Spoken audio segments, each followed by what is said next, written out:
päivä. Se olisi Porossa ulkovilepäivä tänne. Viljaporossa ulkovile, HK, suolattu. Reilu kilon klönttipalainen. Joo, meinasin, että kokonaan tämän tuossa ruskistelen pannulla sen ja sitten pintamaustan sen kautta sen nesteen, mikä irtoo kavasen päälle ja sitten uuniin 120 asteeseen ja semmonen vajaa 70 astetta, kun on lihan sisälämpötila, niin sitten uunista pois ja voljon sisäänsä ja siinä antaa muhia jonkun aikoja. Sitten ei kun leikkeen löykulle pihveeksi ja perunamussin kerran, mutta katsotaan tuossa kohta, kun minä jatkan tätä hommaa ja tämä rupeaa etenemään. Jatketaan siitä sitten, eli tuommoista. Viljaporossa ulkovile. Tämä on tarjouksessa supermarketissa, joku aika sitten osti useamman näitä, kun oliko 4,99 vai 5,99 kiloa. Niin ei ollut ei paha hinta. Niin tuossa näkyy nuo, jos kiinnostaa nuo ravintoarvot tuossa. Tuossapa ne näkyy. Se on ihan aika hyvää tavaraa. Mutta ei mitään, jatketaan tästä kuule kohta puoliin, niin tehdään tällä lailla. Hyvä. No niin, nytpä se alkaa sitten tämä lihan rusketus. Pikkusen laitetaan tuohon pannulle öljyä.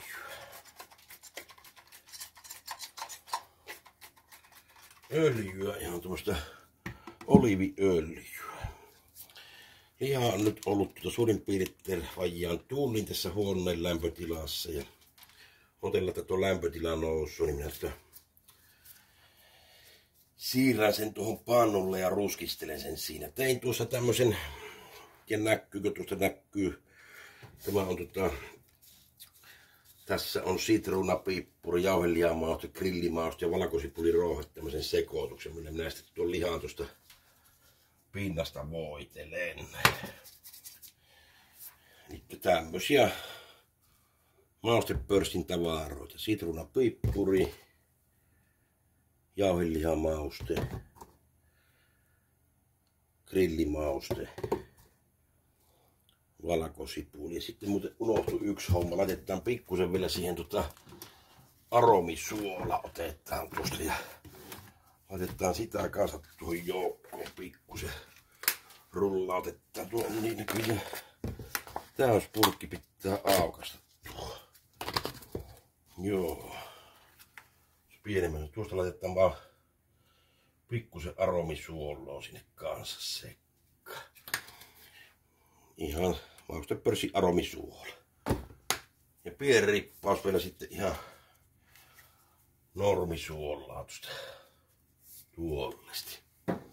Sitten se sotketaan tuollesti. Joo. Sitten olisi tämä liha tosissaan, tämä Porossa ulkovile tässä. Tämä tempastaan tuo. Vähän vielä sopii lämmetä näköjään tuo. Pikkusen huutastaan tuossa.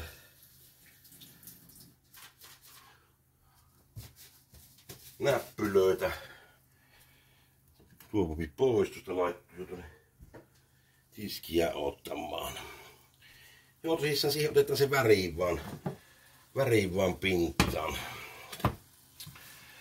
Tuossa on mittarikki valmiina. Mä laitan tuolla mittarilla sitten lämpötilan siitä katoa.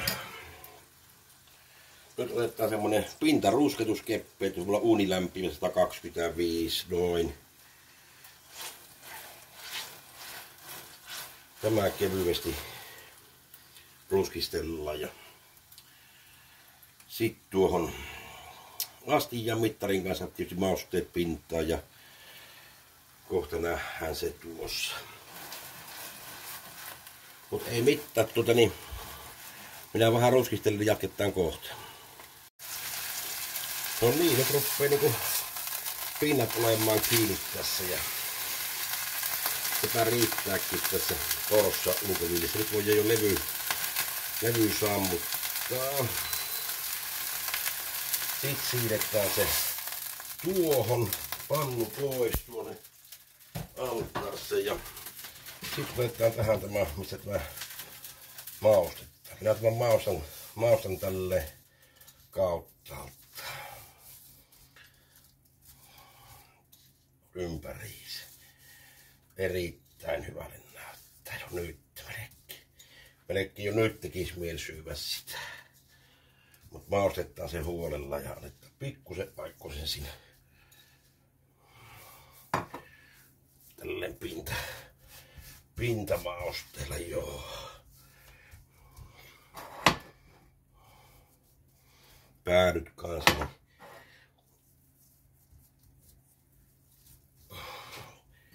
Sivut kanssa. Tuollesti. Loput. Oi. Siitä vähän lisää tuolla lailla. Joo, tosissaan nyt se on sillä sitruuna, pippuru, jauheliha, aromisuola, grillimauste, valkosipuli, rouhe maustella pyöritelty ja se on ihan hyvä. Tuosta voidaan pikkuinen tirrausta omaa nestettä tuohon pintaan. Tuollesti. Sitten tosissaan mittari siihen vielä. Sehän on paksuimpaan kohtaan. Tuonne työnnetään sisälle se. Tuollesti. Pikkusen tätä ylimääräisiä tähän pintaan laitellaan, kun turhaa tuolla vatin pohjalla kärryvävät ja pallaavat sitten. Eihän se kun aromikas tuoksuhan sitä tullut, nestettä irtoa kuitenkin. Mutta tällä lailla. Siitä se rupeaa valmistumaan. Nyt ruvetaan vasta seuraamaan tuon lämpötilaa ja milloin se on sitten valmis. Ja siitä on hyvä ruveta perunamuusin kerran sitä sitten pistelemään jääntä kohti. Se olisi tälleen tiistaipäivän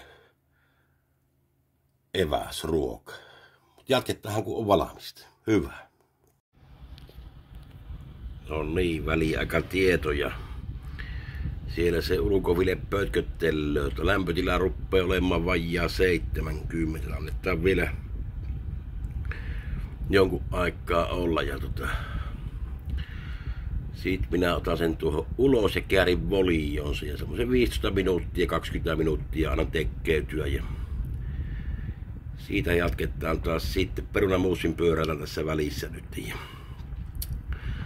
laitellaan siihen suolakurkut ja punajuuret sitten lautaselle ja muusit ja pihvit ja otetaan pikku maistiainen siitä ynnä muuta sitten.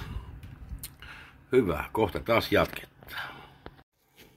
No niin, nyt on uunista otettu, kun ottaa porukalla tuo lämpötila, se tuossa 77 oli äsken, pikkusen on puonut, minä otan volion nyt sen tein tuossa kasattua pottumuusin tuohon jo valmiin.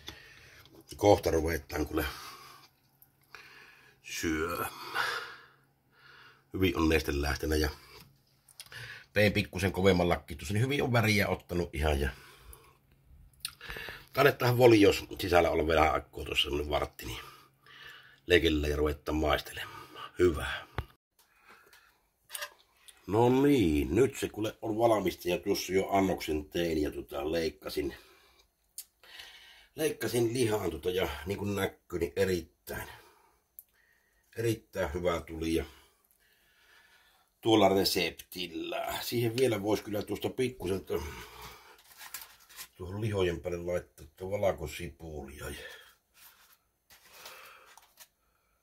tuollaista tuosta omaa rasvoa nestettä, mitä sitä irron. Noin ikkästi. Joo, sit vois tuosta katsoa, miltä se annos näyttää. Annoshan näyttää tuommoisen lounaan ajattelin syödä tänä päivänä. Siinä on pottumuusia, suolakurkkua, punajuuret. Pottumuusissa on punaisen valion maitoa ja valion voihin tehty ja tietysti suoloa vähän siihen. Semmonen eväs, mutta otetaan makuutesti tuosta.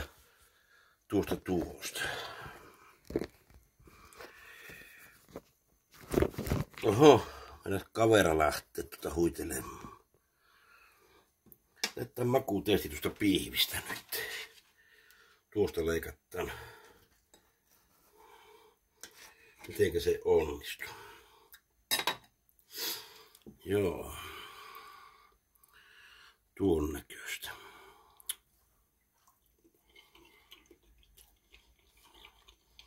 On mehevä. Todella mehevä. Pikkusen pottumuusiakin. Joo. Erittäin hyvä. Todella tyytyväinen miten onnistuu. Kannattaa kokeilla tällä reseptillä, te näitte minkälaiset mausteet laittelin ja minä tykkään. Mahtava ruoka. Kiitoksia kuule ja tilatkehan kanavani. Jatketaan hommia porukalla. Kiitoksia. Hei hei.